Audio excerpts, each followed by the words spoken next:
ធ្វើតែមហោបអត់ដែលបានធ្វើបង្អែមយ៉ាងយូរចាថ្ងៃហ្នឹងឃ្លានបង្អែមណាអញ្ចឹងទៅនឹកឃើញថាចង់ធ្វើបង្អែមញ៉ាំរួចហើយក៏ធ្វើជាវីដេអូសម្រាប់ចែកជូនបងប្អូនបានទស្សនាដោយសារបង្អែមមួយមុខនេះប្លែកធានាថាឆ្ងាញ់បងប្អូនមិនមែនថាចេញវីដេអូមកគឺឆ្ងាញ់រហូតទេណាបងប្អូនបើអត់ឆ្ងាញ់ទេមិនមែនអួតទេធានាហ្មងបើមិនជឿទេសាកល្បងធ្វើតាមនាងខ្ញុំមើលបងប្អូនមើលវីដេអូនេះឲ្យដល់ចប់សិនណាបង្អែមមួយមុខនេះមិនមែនជាចដៅទេចាគឺមិនមែនចដៅទេគឺបង្អែមដែលមានឈ្មោះថាបបរអង្ករដំណើបត្រាវហើយសម្រាប់គ្រឿងផ្សំគឺយើងមានអង្ករដំណើបខ្មៅអង្ករដំណើបសត្រាវជាមួយនឹងខ្ទិះដូងឥឡូវយើងមកមើលពីរបៀបធ្វើចាដំបូងឡើយគឺយើងត្រាំអង្ករដំណើបខ្មៅដំណើបសហ្នឹងរយៈពេល5ទៅ6ម៉ោងដើម្បីឲ្យវារីកសិនណាបងប្អូនបើសិនជាបងប្អូនអត់មានពេលច្រើនយើងអាចដាំទឹកក្តៅត្រាំបាន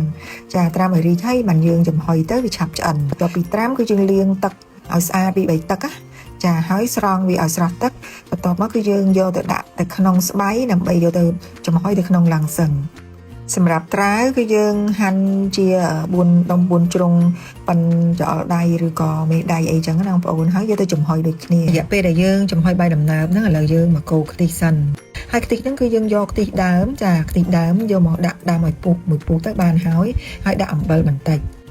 ឥឡូវយើងទៅមើលបាយដំណើបនិងត្រាវរបស់យើងចាត្រាវគឺបានឆ្អិនរួចរាល់ហើយអង្ករដំណើបរបស់យើងដែលយើងបានដាំក៏ឆ្អិនរួចរាល់ដូចគ្នាហើយឥឡូវនេះយើងចាប់ផ្ដើមមកធ្វើទឹកស្ករគឺយើងដាក់ស្ករត្នោតបន្តិចជាមួយនឹងស្ករសហើយអំបិលបន្តិចចាបងប្អូនដាក់ហើយរួចចាក់ទឹកដាំ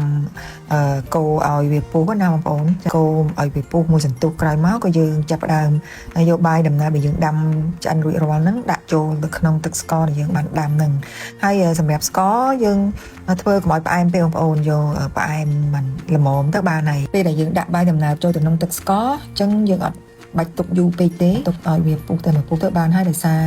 បាយដំណើបរបស់យើងគឺឆ្អិនរួចស្រេចហើយចុងក្រោយគឺយើងដាក់ត្រាវចាត្រាវដែលយើងបានចំហុយហ្នឹងអញ្ចឹងរួចរាល់ជាការស្រេចហើយបងប្អូនចាពេលដែលយើងដួសដាក់ចានហ្នឹងគឺយើងស្រូបទឹកខ្ទិះដែលយើងបានដាំហ្នឹងចូលឆ្ងាញ់ណាបងប្អូនបើអត់ជឿទេសាកល្បងរៀនធ្វើទាំងអស់គ្នាចាឆ្ងាញ់ប្លែកតែម្ដងអញ្ចឹងមានតែប៉ុណ្្នឹងទេអរគុណសម្រាប់ការទស្សនាវីដេអូអរគុណជម្រាបលាកុំភ្លេចជួយ like ជួយ share ឲ្យបានច្រើនផង